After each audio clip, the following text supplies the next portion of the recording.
Mari kita jawab soal. Di sini kita ketahui ada suami, ibu, paman kandung, saudari kandung, saudara seibu, anak perempuan, cucu perempuan, nenek dari ayah, kemudian nenek dari ibu. Yang pertama kali kita lakukan seperti biasanya kita cari tahu siapa saja di sini yang mahjub. Kita lihat suami. Bagaimana dengan suami? Apakah suami mahjub? Tentu saja tidak. Ini termasuk orang yang tidak mungkin bisa termahjub, sehingga kita masukkan zaud. Untuk ibu, bagaimana ibu? Iya, kita masukkan langsung saja ibu karena ibu adalah orang yang tidak bisa termahjub. Selanjutnya ada paman kandung. Paman kandung atau amun syakik, apakah dia di sini termahjub? Jawabannya iya. Termahjub oleh siapa, Pak? Perhatikan di sini ada ukhtun syakikoh yang mana nanti akan mengambil bagian asobah ma'al ghair atau menjadi ahli waris asobah ma'al ghair yang pada akhirnya mendapatkan sisa. Karena sudah ada yang mendapatkan sisa, maka tidak ada lagi yang bisa mengambil bagian ngasobah.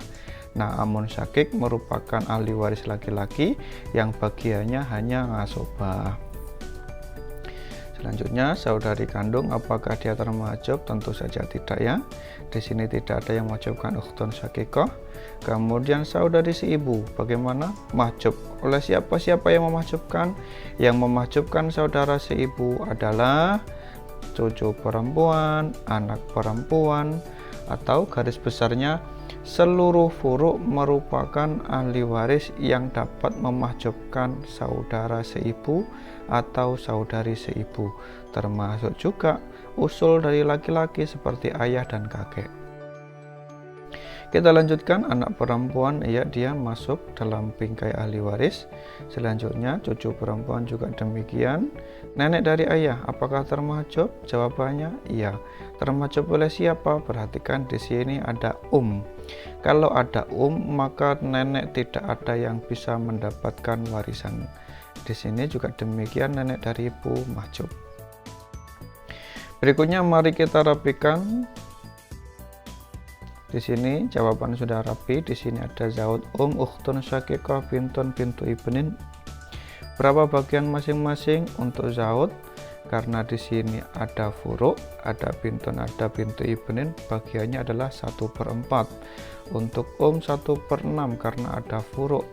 Kemudian ukhtun syakikoh asobah ma'al ghair. Kenapa asobah ma'al ghair? Karena keturunan atau furuk hanya terdiri dari golongan perempuan saja. Selanjutnya bintun mendapatkan bagian 1/2, kemudian bintu ibni mendapatkan 1/6. Kenapa mendapatkan 1/6? Karena 1/6 itu adalah takmilatus sulusain, menyempurnakan bagian 2/3. Penjelasannya, sebenarnya bagian bintun itu adalah 2/3. Bagian tersebut bisa diperoleh jika bintun lebih dari 1 orang. Karena di sini bintun hanya 1 orang, dia mendapatkan 1/2. Nah, 2/3 dikurangi 1/2, 1/6. 1/6 inilah yang diberikan kepada bintu ibnin sebagai penyempurna bagian dari 2/3. Kita lanjutkan di sini dengan mencari KPK. KPK-nya kita bikin 12 karena di sini 4 dengan 6. Selanjutnya berapa bagian zaud? Yaitu 3. 12 kali 1 bagi 4 sama dengan 3. Selanjutnya 2. Ukhtun syakikoh, bagaimana? Di sini kosong. Loh, kok kosong? Kita lihat bagian bintun. Bagian bintun adalah 6. Bagian bintu ibnin adalah 2. Di sini kita lihat berapa jumlahnya.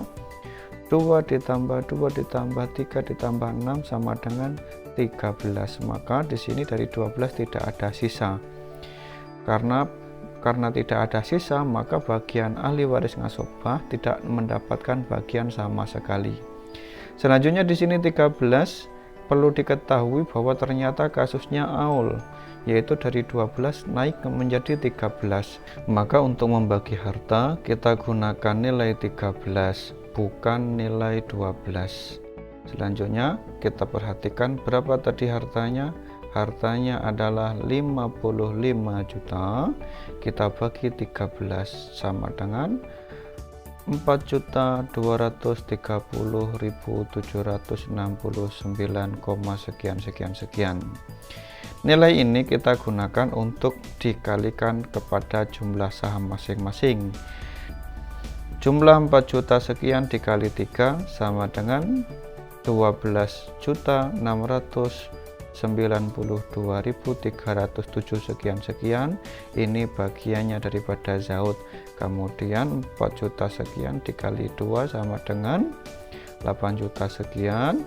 Untuk Ukhtun Syakikoh mohon maaf karena kehabisan dana. Kemudian untuk Bintun mendapatkan bagian 6, maka ini dikali 6 sama dengan 25 juta sekian.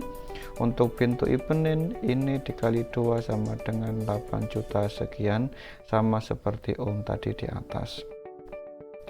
Inilah jawaban yang saya berikan, mudah-mudahan bermanfaat. Jawaban untuk soal ini telah selesai.